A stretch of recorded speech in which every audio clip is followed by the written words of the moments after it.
Home page, click on PDF Print, enter the function interface. Set the width of the label paper and height. Click on Select File, Upload PDF Files.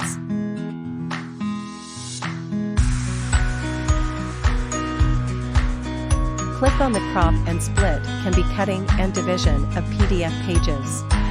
Cutting can cut the excess narration section. According to the number of rows and columns of the page, set the transverse and portrait. Click OK in the upper right corner to synchronize the cutting and division settings on other pages and generate a single small label template. Click the Add Text, support for new text on the label. You can set the font size and position.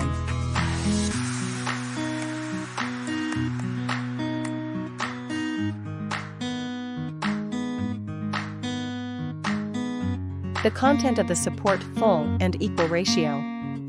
Print direction, support 90 degrees and 180 degrees rotation. Select the print range and number of copies printed. Click Print.